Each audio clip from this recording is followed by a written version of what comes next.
Hello दोस्तों, आपके YouTube channel Veeru BCN study में आपका एक बार फिर स्वागत है। और आज हम पढ़ने वाले हैं महत्वपूर्ण अनुच्छेद और भाग। महत्वपूर्ण अनुच्छेद और भाग जो एग्जाम हॉल में बहुत ज़्यादा पूछे जाने वाले क्वेश्चन, और यहाँ पर प्रत्येक स्टूडेंट्स ज़्यादातर हम कह सकते हैं कि कंफ्यूजन में रहता है। और अगर हम नहीं पढ़ते हैं कुछ दिन, भूलने की बहुत समस्या इसमें होती है, कौन किस में पूछा गया है। तो अनुच्छेद बहुत कंफ्यूजन वाले क्वेश्चन हैं, लेकिन आज हम पढ़ेंगे और अच्छे से अध्ययन करेंगे। कोशिश होगी कि जो भी अनुच्छेद हैं महत्वपूर्ण, हम उनको पढ़ाएंगे और याद कराने की पूरी कोशिश करेंगे। जैसे कि हम ज़्यादा समय ना लेकर अपने सीधे टॉपिक पे आते हैं। जैसे कि हम महत्वपूर्ण भाग और अनुच्छेद, हम एक और बात बता दें दोस्तों कि जो मूल संविधान था, हमारा मूल संविधान में भाग 22 थे और अनुच्छेद 395 थे। आज भी अनुच्छेद 395 और भाग 22 ही हैं, लेकिन कुछ अनुच्छेद जैसे कि का, खा, गा के रूप में या ABC के रूप में बांट दिया गया, तो उनको कुल मिलाकर सभी अनुच्छेद अगर पूछा जाता है तो 400 हम 50 प्लस बताएंगे। 450 प्लस बताएंगे। जैसे कि भाग की अगर बात करें, भाग भी जैसे 9 है, 9 का है या 9A है, इस तरह से कुल भाग की भी संख्या ऐसे में बढ़ चुकी है। जैसे कि उसमें भी 25 के आसपास हो चुकी है। तो हम टोटल, लेकिन अगर मूल संविधान में पूछें तो 22 ही बताएंगे, और अनुच्छेद पूछे टोटल तो 395 आज भी क्रम से अगर देखा जाए तो 395 अनुच्छेद हैं। और हम आगे पढ़ते हैं। अनुच्छेद भाग जो है, भाग एक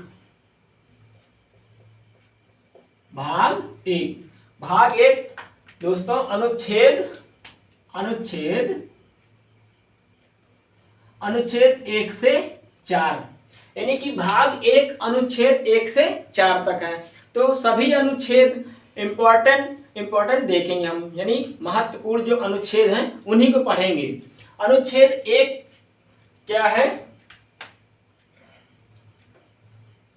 अनुच्छेद 1 है भारत राज्यों का संघ है। यानी अनुच्छेद क्या है? भारत राज्यों का संघ है। तो हम भारत राज्यों का संघ है। और अनुच्छेद 2, अभी इनको रिवीजन अच्छे से करा देंगे दोस्तों, थोड़ा लिख लेने दीजिए। अनुच्छेद 2 क्या कहता है कि राज्यों का निर्माण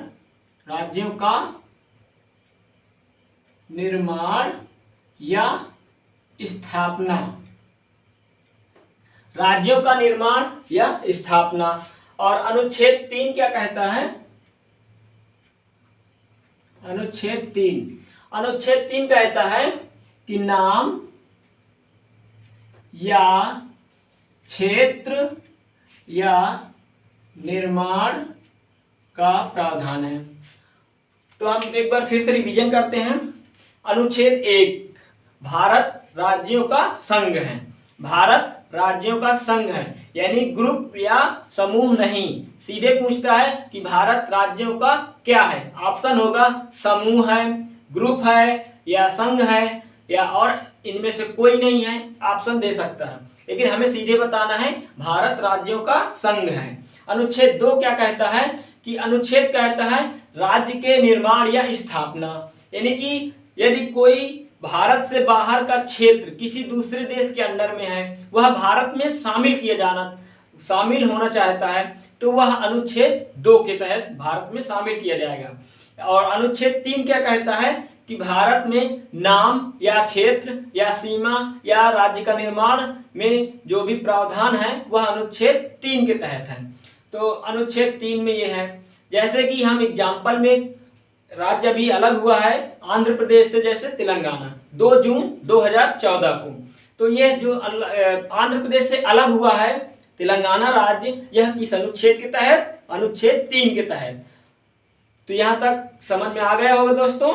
अनुच्छेद 4, अनुच्छेद 4 इतना महत्वपूर्ण नहीं है, लेकिन फिर भी हम बता दे रहे हैं। अनुच्छेद 4 कहता है कि यह 2 और अनुच्छेद 3, अनुच्छेद 2 अनुच्छेद 3 किस तरह यूज होगा वह अनुच्छेद 4 के तहत। और एक और बात है, 2 और 3 की जो शक्ति है, इनको जो 2 और 3 यानी नाम किसी राज्य का या सीमा में परिवर्तन की जो शक्ति है वह किसे प्राप्त है, तो संसद के पास प्राप्त है।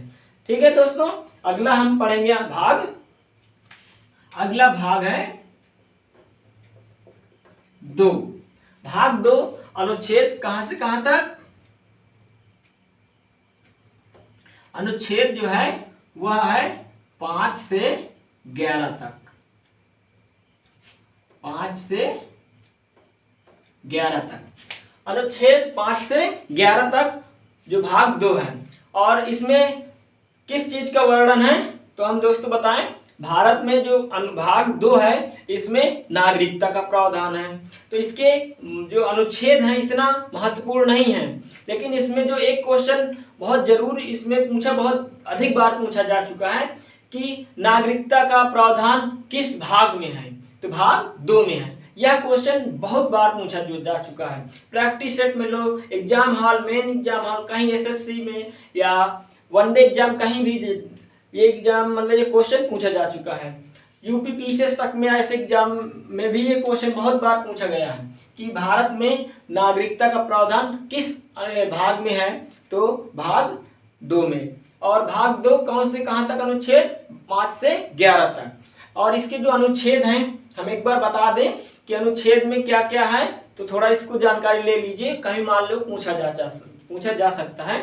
तो 5 जो अनुच्छेद है इसमें जो है भारत में जन्मे व्यक्ति, उनके पिता और माँ, जो उनकी माँ है और पिता उनका जन्म भी भारत में हुआ है, और उनके व्यक्ति यानी बेटा या बेटी किसी का जन्म हुआ है तो उनको जो नागरिकता प्राप्त होती है वह अनुच्छेद 5 के तहत प्राप्त होती है। और अनुच्छेद 6 कहता है कि यदि भारत में पाकिस्तान से आए व्यक्ति को जो नागरिकता का प्रावधान है वह अनुच्छेद 6 में है।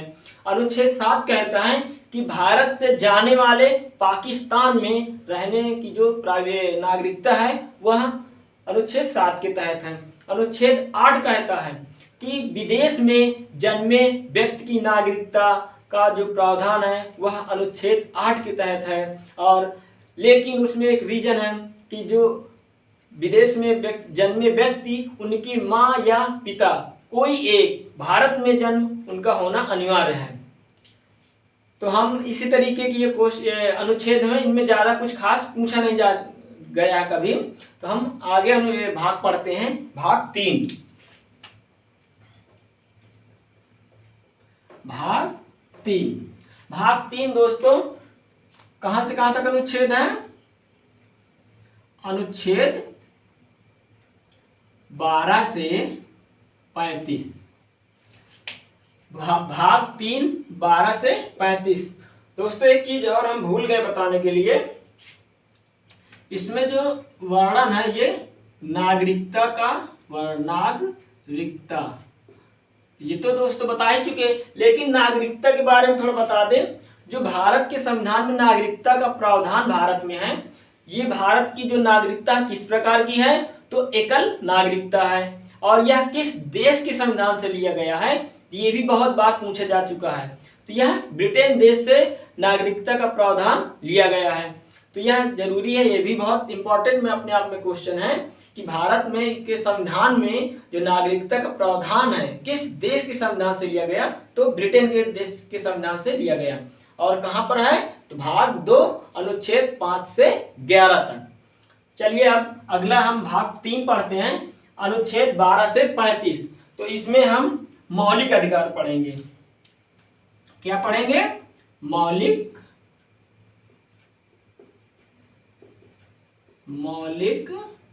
अधिकार। दोस्तों मौलिक अधिकार या मूल अधिकार, तो मौलिक अधिकार या मूल अधिकार, सबसे पहले हम इसको पढ़ेंगे कि यह किस देश के संविधान से लिया गया। तो मौलिक अधिकार अमेरिका के संविधान से भारत के संविधान में शामिल किया गया। यानी कि यूएसए के संविधान से जो मौलिक अधिकार है भारत के संविधान में शामिल किया गया। और मौलिक अधिकार जो हैं, एक और इसमें बहुत महत्वपूर्ण क्वेश्चन है कि एक मैग्ना कार्टा शब्द जो ये पूछा जाता है कि भारत के किस भाग को या किसे भारत का मैग्ना कार्टा कहा जाता है, तो मौलिक अधिकार या भाग 3 को मैग्ना कार्टा कहा जाता है। दोस्तों, मैग्ना कार्टा है क्या? मैग्ना कार्टा जो है यह ब्रिटिश राजाओं के द्वारा यह शब्द कुछ मजदूरों को दिया गया था, जो एक पत्र के रूप में मौलिक अधिकार प्राप्त उन मजदूरों को मिला। तो भारत में वही चीज है कि जो भारत में मौलिक अधिकार है, वहाँ के ब्रिटिश जो राजशाहियों द्वारा कुछ मजदूरों को दिया गया पत्र मौलिक अधिकार कहलाया। वही शब्द यहाँ ब्रिटिश द्वारा यूज किया गया, यानी भारत के संविधान में भाग 3 में मौलिक अधिकार को ही इसीलिए मैग्ना कार्टा शब्द दिया गया। तो दोस्तों, अब हम अगला पढ़ते आगे 12 से 35, यानी कि कुल भारत के संविधान में मौलिक अधिकार 7, मूल संविधान में 7 मौलिक अधिकार प्राप्त थे, लेकिन वर्तमान समय में कुल 6 ही मौलिक अधिकार बचे हैं। तो कौन सा मौलिक अधिकार हटाया गया और कहाँ किस अनुच्छेद में इसको रखा गया, तो आइए हम पढ़ते हैं। यानी कि हम एक जो मौलिक अधिकार हटाया गया है उसके बारे में देख लेते हैं। एक मौलिक अधिकार हमारा संपत्ति का अधिकार था, संपत्ति का अधिकार। तो संपत्ति का अधिकार जो है यह अनुच्छेद 300 का में रखा गया है। प्रेजेंट टाइम यानी वर्तमान में कहाँ है संपत्ति का अधिकार? 300 का में। किस रूप में है यह? इसे हम कानूनी अधिकार कहते हैं। तो यह कानूनी अधिकार बना दिया गया है, यानी संपत्ति का अधिकार को आज हम कानूनी अधिकार के रूप में जानते हैं। तो आगे हम मौलिक अधिकार को एक क्रम से याद करेंगे और एक कौन से मौलिक अधिकार कहाँ से कहाँ तक अनुच्छेद में दिया गया है, तो इनको हम क्रम से ही याद रखेंगे। जैसे कि नंबर 1,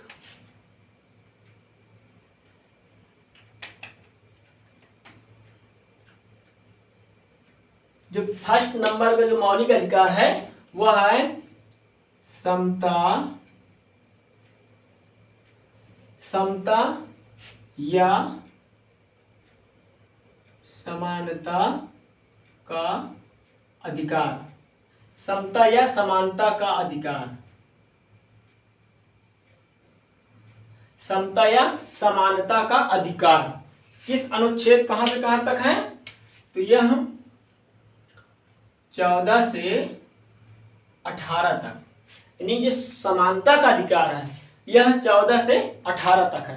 दोस्तों, यहाँ पर संपत्ति का अधिकार जो है 300 का में जो रखा गया कानूनी अधिकार के रूप में, और यह कब रखा गया है, कब किस संविधान संशोधन द्वारा हटाया गया, तो यह बताने के लिए सॉरी भूल गए थे, इसको देख लेते हैं।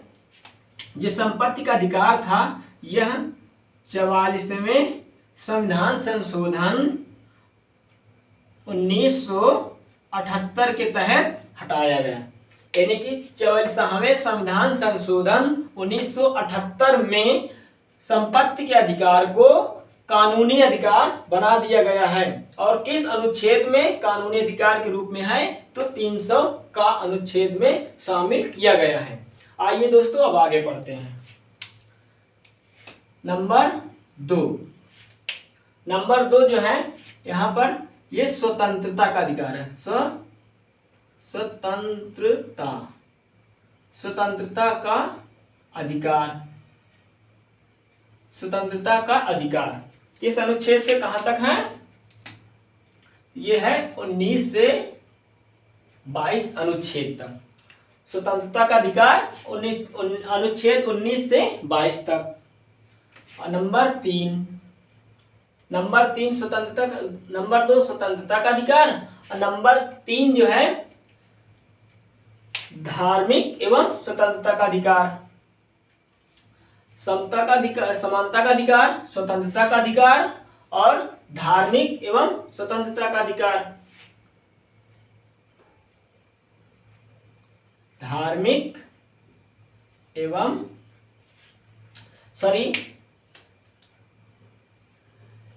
नंबर 3 जो है शोषण के विरुद्ध अधिकार।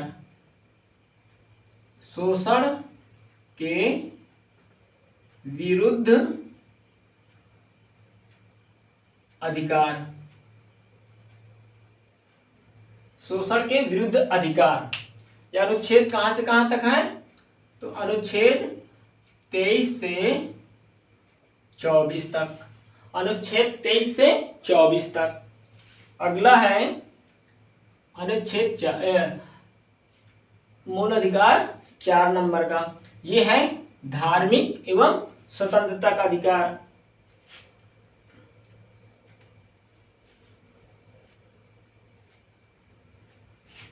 धार्मिक एवं स्वतंत्रता का अधिकार। अनुच्छेद कहां से कहां तक है? तो ये है 25 से 28 तक। अनुच्छेद 25 से 28 तक।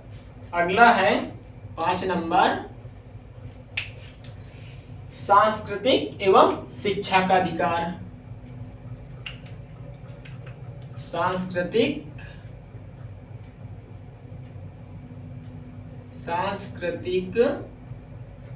एवं शिक्षा का अधिकार। सांस्कृतिक एवं शिक्षा का अधिकार। अगला है 6 नंबर संवैधानिक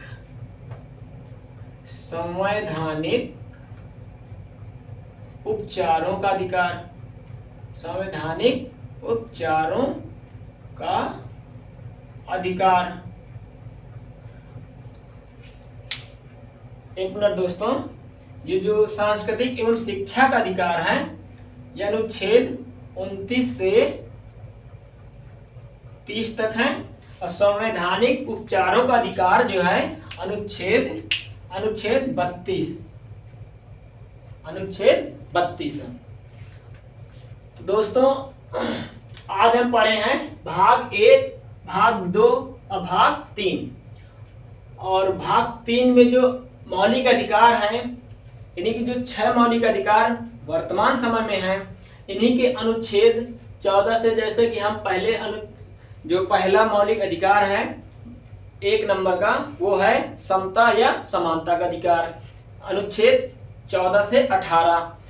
अगला है दूसरे नंबर का जो मूल अधिकार है वह स्वतंत्रता का अधिकार।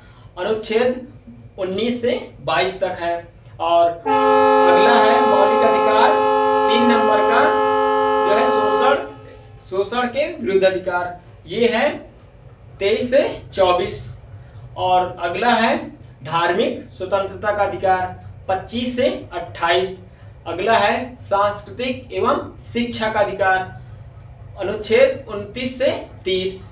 और अंतिम मौलिक अधिकार 6 नंबर जो है वो है संवैधानिक उपचारों का अधिकार अनुच्छेद 32। तो हम दोस्तों अगले वीडियो में हम इन्हीं अनुच्छेदों को हम क्रमबद्ध पढ़ेंगे और कौन सा अनुच्छेद महत्वपूर्ण है, सभी अनुच्छेद महत्वपूर्ण को हम अच्छे से जानकारी करेंगे। और हम अंत तक दोस्तों वीडियो देखने के लिए धन्यवाद। और नए चैनल में हैं तो चैनल को सब्सक्राइब कर लीजिए और लाइक एंड शेयर कीजिए। वीडियो अगर पसंद है तो इसी तरह और कमेंट करिए, हम इसी तरह आगे और बनाते रहें वीडियो और आपका सहयोग इसी तरह मिलता जाए। धन्यवाद दोस्तों।